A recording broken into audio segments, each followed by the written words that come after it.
Inaanyayahan ko ang lahat ng nasitayo para sa ating panamulang pamalan. Iyo po ang iyong mga ulo at ating magpisiyan. Pagkakit tayo ng isang pamalan, isimulan ang pamalan, malimay ng pagkakaroon, para sa nalalasan ng pagkakaroon, iyay ka na amalo at iyay ka na sa akin, at nagkasura ka na sa akin, kaya sa lahat ng pagkakaroon, ngayon na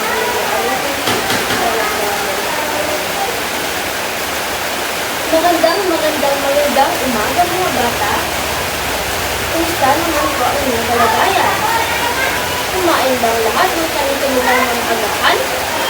Mabuti naman po ngayon. Ako nga pala ang iyong guro at si Teacher Sai sa inyong araling pamilipunan. Bago kayo nagsuko, maaari po bang unutin ang mga pira-pirasang papel na nasa ibaba ng iyong upuan at ayusin ang mga hangin ng iyong upuan? Tapos na po mga bata. Maaari na kayong magsuko. Bago ang lahat ay susuriin muna natin kung sino-sino nga ba ang naliban sa klase ngayon. Kapag tinawag ko ang inyong ngalan, ay itaas lamang po ang inyong parang kamay at sasabihin, "Teacher, nandito po ako." Naintindihan po ba mga bata? Magaling at walang nangguban sa klase ngayon. Bigyan natin ng 3 palakpak ang ating sarili. 1, 2, 3. Mga bata, mayroon lamang pong kunting paalala sa teacher habang tayo ay nasa klase o sa silid-aralan. Una ay umupo na matuwid. Patingin nga ng upo ng matuwid mga bata. Ganyan nga ang upo ng matuwid. Pangalawa, tumingin at makinig lamang po sa inyong guro at Teacher Sai. Pangatlo naman ay itaas lamang po ang iyong parang kamay kung nais kong sumagot, tinawin, o sabihin. Naintindihan ko ba mga bata? Ngunit, hindi lamang po iyon ang aking mga kunting paalala. Kung si teacher ay nagsasanyas ng ganito, ang ibig sabihin ay huwag maingay. Kapag si teacher naman ay nakikita ng magsasanyas ng ganito, ibig sabihin ko ito ay makinig. Ano nga ulit ito? Kapag si teacher ay magsasanyas ng ganito, ano nga ulit ito? Tama, huwag maingay. Kapag si teacher naman ay nakikita ng nagsasanyas ng ganito, anong ibig sabihin ito? Makinig. Mahusay mga bata, talagang makikinig talaga kayo sa aking mga instruction. Okay, mga bata, ngayon, may pinaskill si teacher sa ating pizarra. Ano ang nakikita nyo sa ating isang tibong chart? Yes? Doktor, tama. May doktor nga. Ano pa? Teacher. Tama, may teacher nga. Bukod sa doktor at teacher, ano pa ang nakikita niyo mga bata? Tama. Mayroon ng isang nanay. At ano pa ang napapansin ng mga bata? Tama. Ang ating isang tibong chart ay makulay at napakaganda. Ngayon, si Doc, si teacher at si nanay ay ang magre-representa sa inyong pangkat. Si Doc ay nangangahulugan sa pangkat 1. Si teacher naman ay nangangahulugan sa pangkat 2. Si nanay naman ay nangangahulugan sa pangkat 3. Ngayon ay hahatiin ko ang klase sa 3 pangkat. Mula kay Aaron hanggang kay Erica ay nangangahulugan o nagre-representa sa pangkat 1 si Doc. Mula naman kay Rizalyn hanggang kay Zaira ay nagre-representa o nangangahulugan sa pangkat 2 na si teacher. At si nanay naman ay magmula sa hanay ni Anwar hanggang kay Ramil ang nagre-representa o nangangahulugan sa pangkat 3. Naintindihan ko ba mga bata? Okay, so itaas Itaas nyo nga ang inyong kanang kamay kung sino ay napapabilang sa pangkat 1. Tama. Sa pangkat 2 naman, itaas ang inyong kanang kamay. Kayo ang pangkat 2. Sa pangkat 3, kayo ang nasa pangkat 3. Ngayon, may napapansin tayo mga kagamitan. Kagamitan, ni Doc, ni teacher at ni nanay. Nais daw ni Doc, ni teacher at ni nanay na punuin ang kanilang mga kalalagyan ng kagamitan. Gusto niyo bang tulungan si Doc, si teacher at si nanay na punuin ang kanilang mga kalalagyan ng kagamitan? Mabuti. Upang tulungan si Doc, si teacher at si nanay na punuin ang kanilang mga kalalagyan ng kagamitan, kailangan niyong sinawat sa mga katanungan ni Teacher Shai.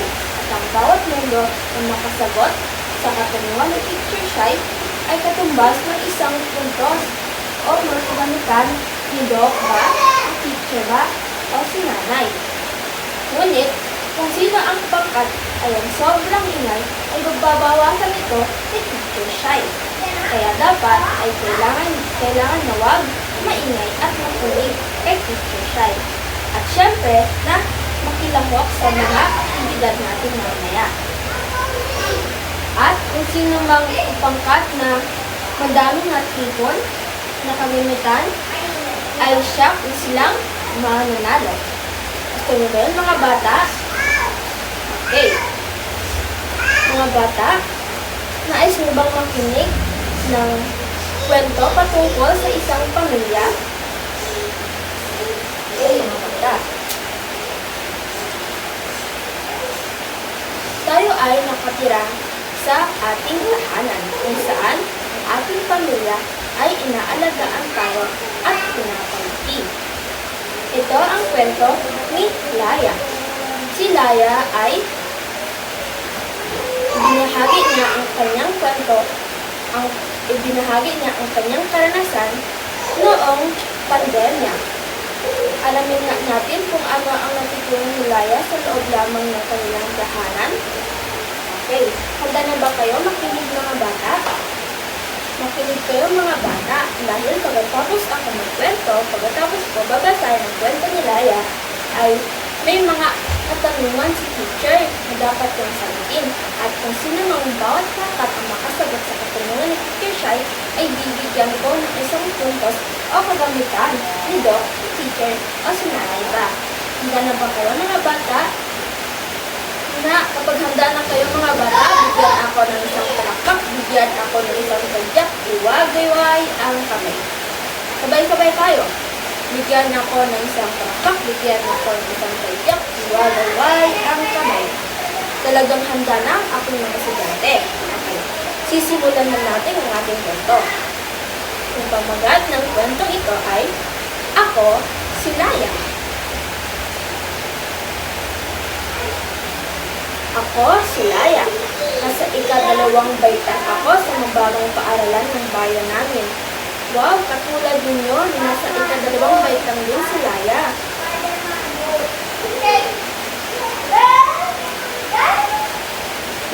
Kapitan ng barangay ang tatay ko at nagtitinda sa aming sari-sari store ang nanay ko. Wow! Tuwing linggo, nagsisimba kami kasama ng lolo at lola ko. Masaya kaming magpapamilya.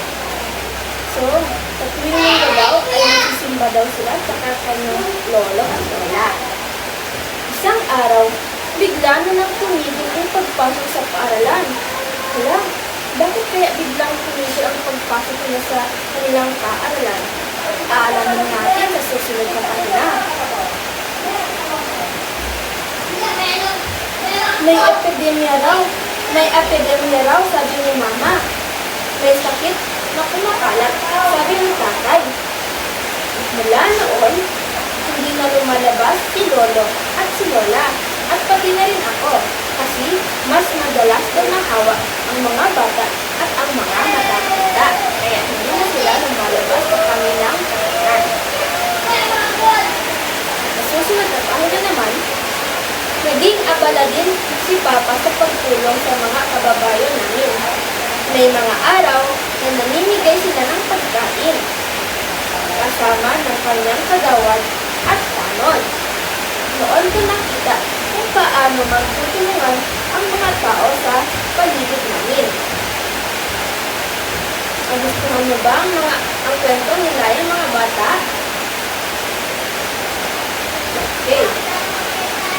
Kung naintindihan niyo rin ba? Okay, mga bata. Kung naintindihan niyo ang kwento ni Laya, ay may mga katanungan physical exercise na dapat yung sagutin. Okay. Mga bata, nasa anong baitang si Laya? Pangkat-isa? Tama, nasa ikadalawang baitang ito. Ngayon ay bibigyan kayo ng isang dos. Susunod na tanong. Ano naman ang trabaho ng kanyang tatay at nanay? Yes, sa pangkat-dalawa. Tama, ang trabaho ng kanyang tatay ay kapitan at ang kanyang nanay naman ay nagtitinda ng sari-sari store. Sino naman ang kasama ni Laya sa pagpunta sa simbahan tuwing linggo? Yes, pangkat-tatlo. Tama ka, si Lolo at si Lola.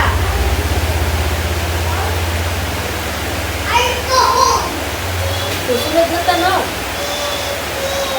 Bakit nga ba tumingin ang pagpasok sa kanilang paaralan? Yes? Tama, dahil may kumakalat na sakit. Ibigyan ko ng isang punto ang pangkat-dalawa. Ano ang natutunan ni Laya sa mga karanasan noong pandemya? Tama.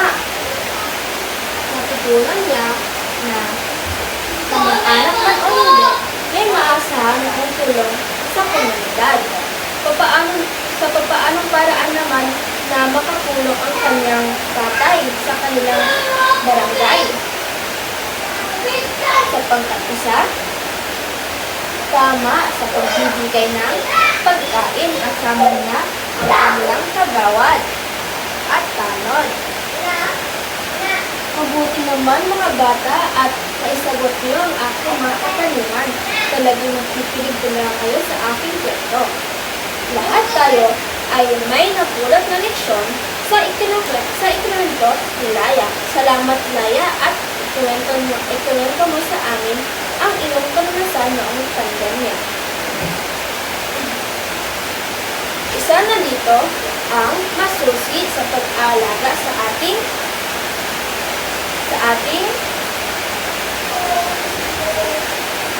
kapaligiran at sa ating sarili. Tama. Sa pamamagitan sa pagpapaalaga sa ating sarili ay inaalagaan din natin ang ating pamilya at ang bawat kasapi ng komunidad. Kailangan ay kumain kayo ng mustansang pagkain at huwag ng puyat. Magaling mga bata. Talagang may mga nagpulot tayong leksyon mula sa Laya. Bigyan natin ang lahat ng bagong pakpakan. Okay mga bata.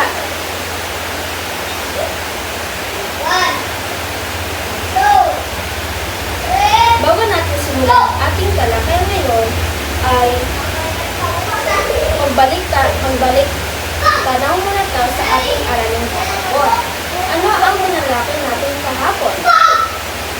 Yes, Shaika. Tama, patungkol sa paglinis ng kapaligiran. Bibigyan ko kayo ng isang podcast. Mga bata, magbigay nga ng halimbawa kung paano tayo maglinis sa kapaligiran. Yes, Muhammad. Tama, magwalis. Bibigyan ko kayo ng isang puntos. Sa pamamagitan ng walis, isa ito sa mga paraan kung paano tayo maglinis sa ating kapaligiran. Ano pa mga bata ang naiisip ninyo o may mga idea ba kayo? Yes, Christopher? Tama, paghuhugas ng pinggan. Naghugas ba kayo ng pinggan, mga bata? Tama, dapat pagkatapos ng kumain ay dapat ipitan niyo ang inyong mga pinagkainan at hugasin ito. Mabuti naman, mga bata, naalala niyo pa rin ang ating aralin kahapon. Mga bata, handa na ba kayo sa ating aktibidad? Okay, mga bata.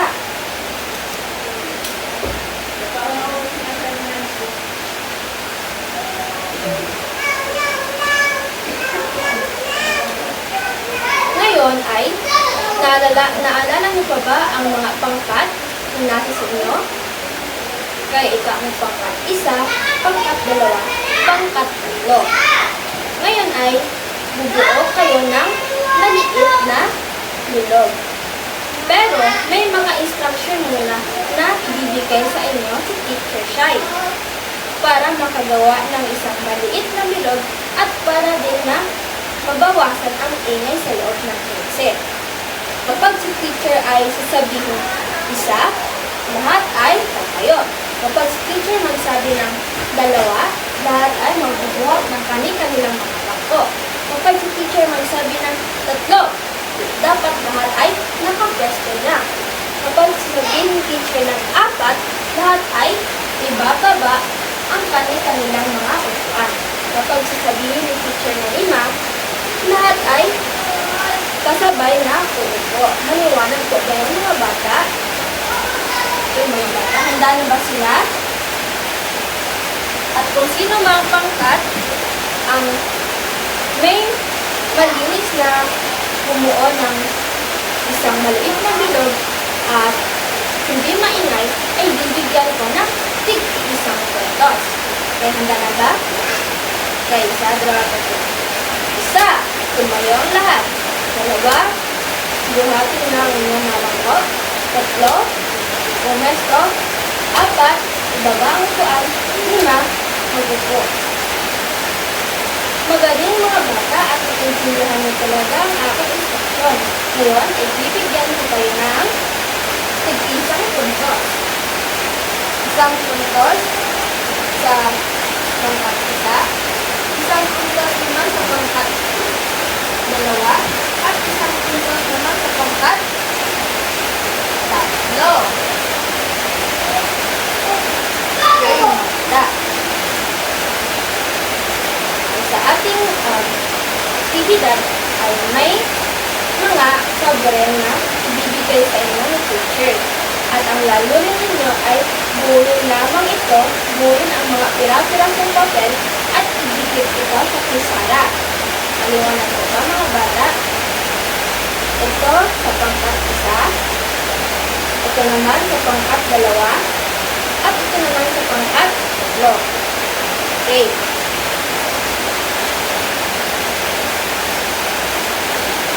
Tapos na ba, mga bata?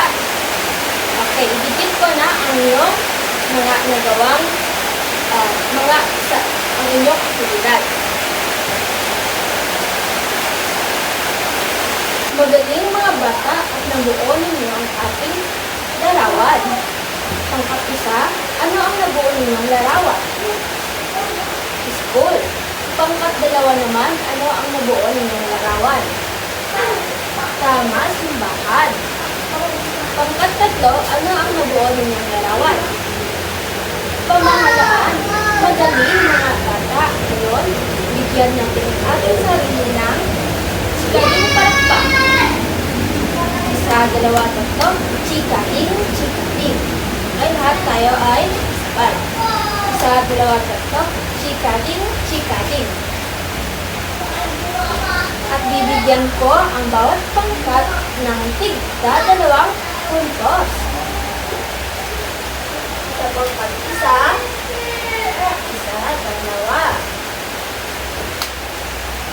Pangkat 2 naman, 1 puntos sa inyo at 2 puntos. Sa 3 puntos, 1, 2.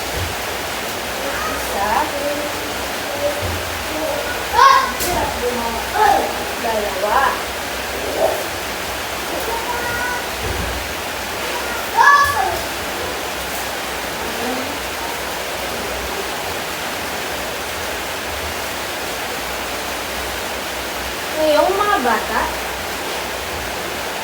nakapunta na ba kayo sa simbahan, mga bata? Ano ang mga natutunan niyo sa simbahan?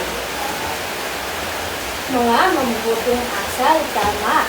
Sa school naman, mga bata, ano kaya ang tungkulin ng paaralan sa mga komunidad o sa ating mamamayan?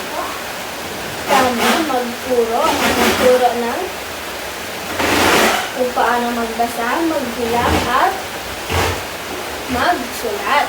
Tama. Sa pamahalaan nila ng mga ano kaya ang tungkulin nila sa ating komunidad? Tama, nagpapatupad ng batas. Kung gayon ay nakasagot ang pangkat-1, pangkat-2, pangkat-3, bibigyan ko na naman yun ng isang puntos. Isang puntos para sa pangkat-1, isang puntos para sa pangkat-2, at isang puntos para sa pangkat-3.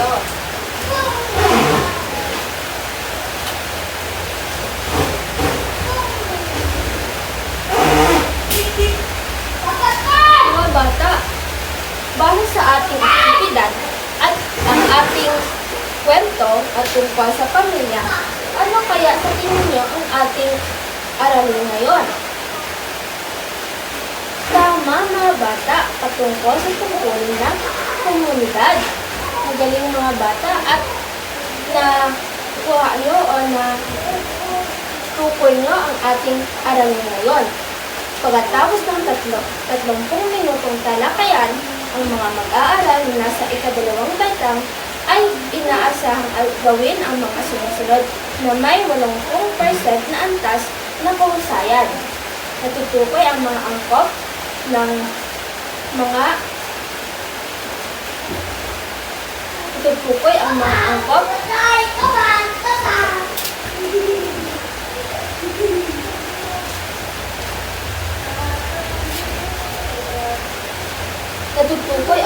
angkop na tungkulin ng bawat instruktor ng komunidad na ibabahagi ang kahalagahan ng pagpapatupad ng tungkulin ng instruksyon sa komunidad at na isasadula ang tungkulin ng isang instruksyon sa komunidad. Tama, mga bata. Ating talakayan ngayon ay patungkol sa komunidad. Pero bago yun ay pagmasdan muna ang itong larawan. Mga bata, ano ang nakikita niyo sa larawan ito? Yes? Tama, may mga batang nagbibisikleta, may mga pulis din, at meron din mga nagmamaneho ng tricycle. At ano pa? Tama, meron din mga bata na pumapasok sa paaralan. Tama, Alaysa. Bibigyan kita ng isang puntos.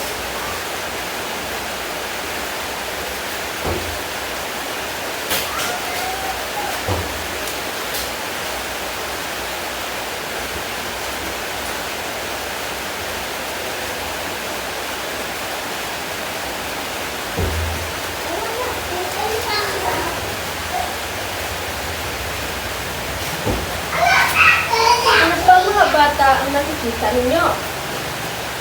Yes? Tama, may simbahan nga, paaralan, otoridad, tindahan o pamilihan, bahay, at ospital. Tama ang mga nabanggit yung mga bata. Ito ay tumutukoy sa istasyon ng komunidad. At alam niyo ba, mga bata, mayroon din mga elemento ang isang komunidad. At malalaman natin yon mamaya.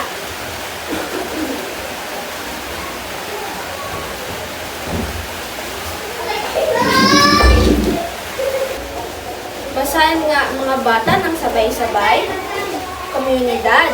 Ito ay pangkat ng mga tao na namumuhay ng sama-sama sa iisang tiyak, lokasyon at nakikibahagi sa uri ng pamumuhay, kultura at interaksyon. Tama, ang komunidad, ito ay isang tiyak o lokasyon kung saan ang mga tao ay mayroong mga interaksyon at nagtutulungan sa isang komunidad. At mamaya malalaman natin kung ano-ano nga ba ang mga istasyon ng komunidad at malalaman natin ang kanilang mga tungkulin.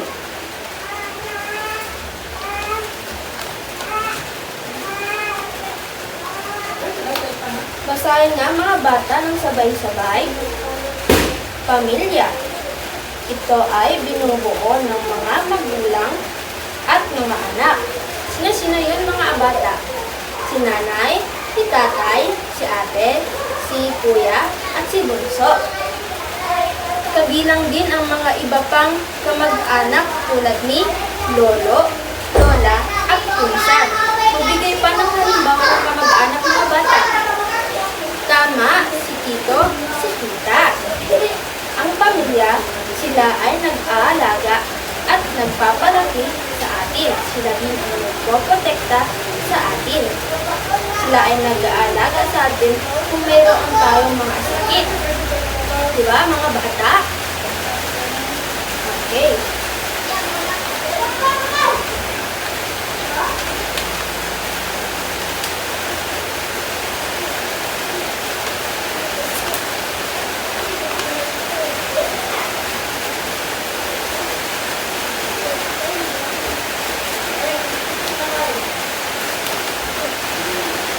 Ang susunod naman ay sambahan. Basahin ng sabay-sabay mga bata. Ito ang humuhubog sa pananampalataya ng mga tao sa Diyos. Mga bata, pumupunta ba kayo sa sambahan mga bata? Okay. Ano ang mga ginagawa niyo sa loob ng simbahan? Tama, magdasal. Ano pa? Makinig sa misa. Tama. Katulad ni teacher, alam niyo ba mga bata, sa isang komunidad ay may mga iba't ibang relihiyon? Opo mga bata, katulad ni teacher, ako ay isang Muslim, ako ay nananampalataya ng 5 beses sa isang araw. At sa tuwing Biyernes naman ay nagpupunta kami sa sambahan para magdasal sa aming Diyos. Katulad ninyo mga bata, ngayong simbang gabi, diba? Pupunta kayo sa sambahan para manalangin sa Diyos at para ma-celebrate ang araw ng Jesus. Tama mga bata.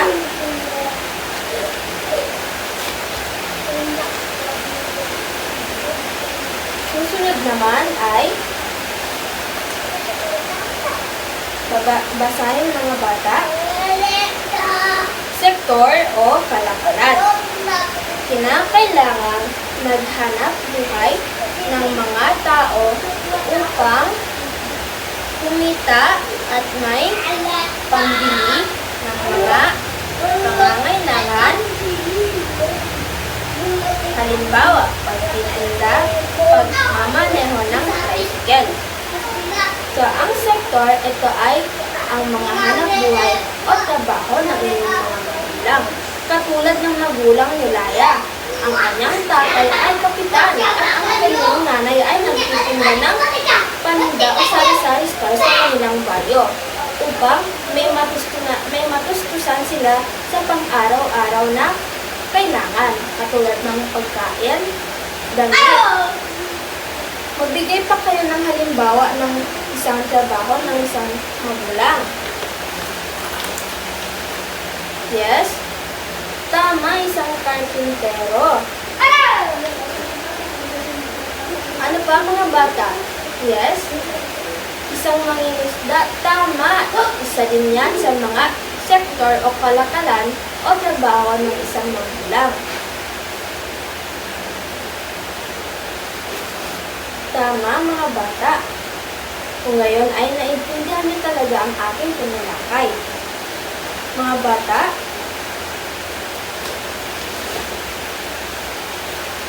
ba mahalagang malaman natin ang bawat tungkulin ng ating institusyon sa komunidad? Yes? Tama, bibigyan kita ng isang puntos.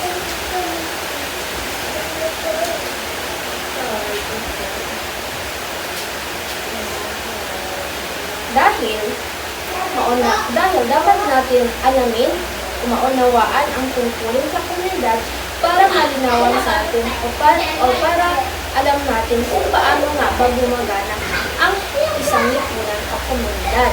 At sila din ay nagtutulong sa atin sa mga krisis na hinaharapin tulad ng tatay ni Laya, kamag-anak man o hindi, ay nagtutulungan sila. Mga bata, alam niyo ba sa isang komunidad ay hindi matatawag ng isang komunidad kapag wala itong tiyak na elemento? Opo mga bata, at aalamin natin kung ano-ano nga ba ang mga elemento ng komunidad.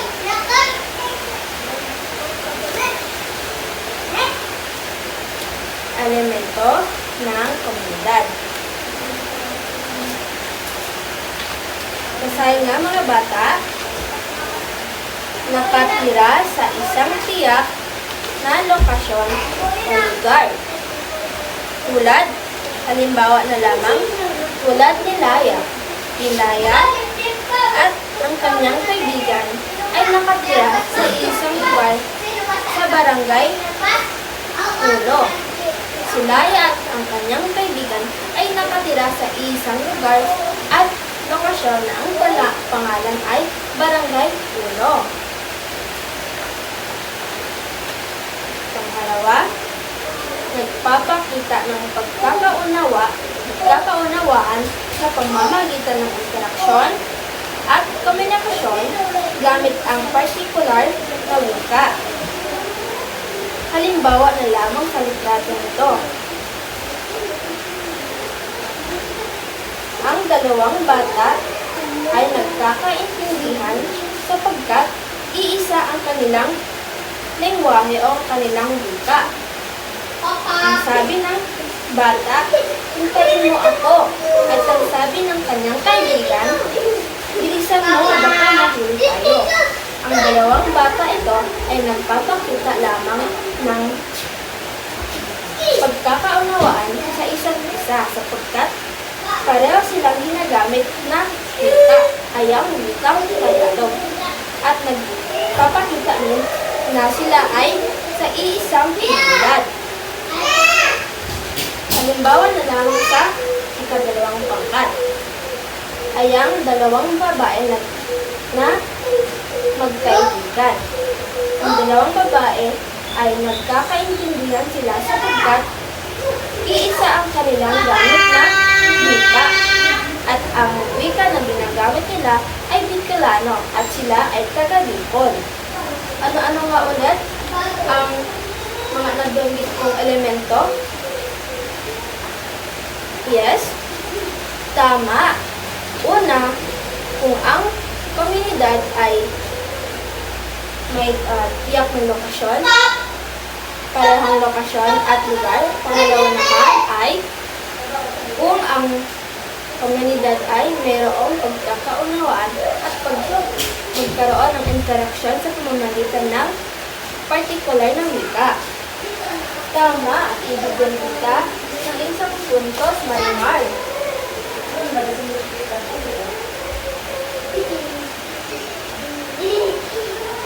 At panghuli naman ay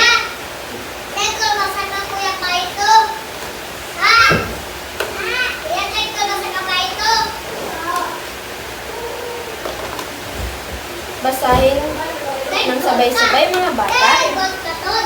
Namumuhay na may pagkakaisa at pakiramdam na may kinabibilangang pamayanan bukod sa pagiging magkalibo. Halimbawa na lamang sa kwento ni Laya, ang kanyang ama ay isang barangay kapitan at ang kanyang tatay ay tumutulong sa mga mamamayan kasama niya ang kanyang kagawad at tanod.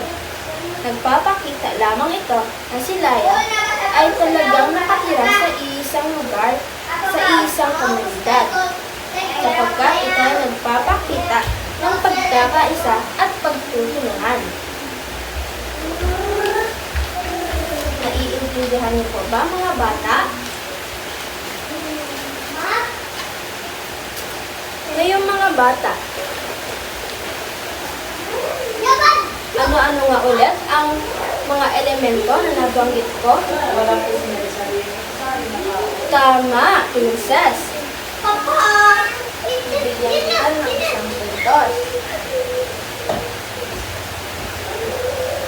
Talagang nakinig kayo sa ating talakaya ngayon.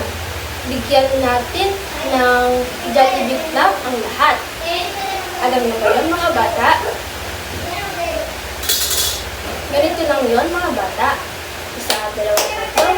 1, 2, 3. Bida ang saya. Bida ang saya.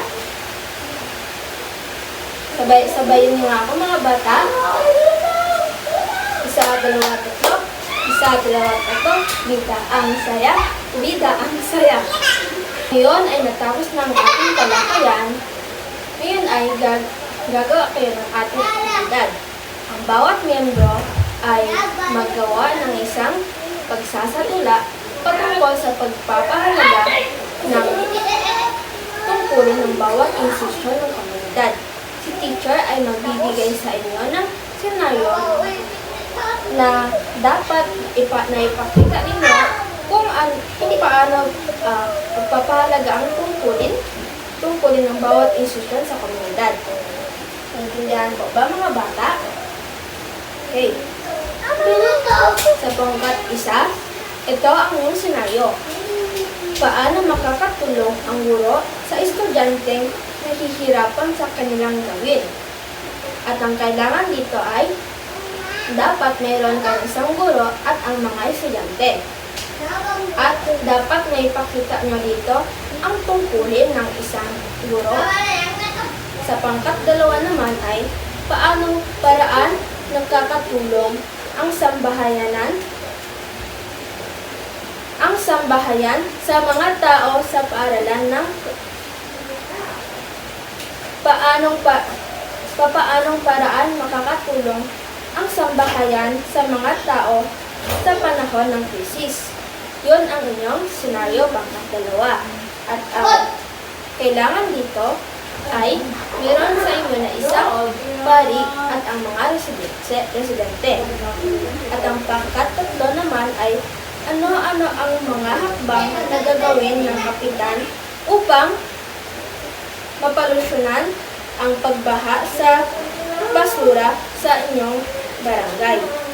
So, ang kailangan dito ay barangay kapitan at ang mga kagawad at tanod upang masolusyonan kung paano nga ba masolusyonan ang mga basura sa barangay.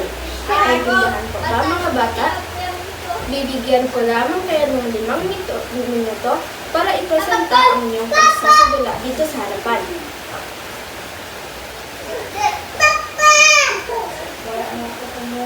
Tapos na ba, mga bata? Magaling, mga bata. Talagang naitaguyod natin ang ating aktibidad. Bigyan natin ng Pet Malu Club. Alam niyo ba yun, mga bata? Ganito lang yun, mga bata. 1, 2, 3. 1, 2, 3. Pet Malu, Pet Malu, Pet Malu. Okay, mga bata. Sabayan mo po. 1, 2, 3. 1, 2, 3. Pet Malu, Pet Malu, Pet Malu. Palakpakan natin ang bawat sarili natin. Talagang Pet Malu talaga kayo sa araw na ito. Okay, mga bata. Ngayon ay kunin ninyo ang inyong mga kwaderno sa Araling Panlipunan at sagutin ang mga sumusunod.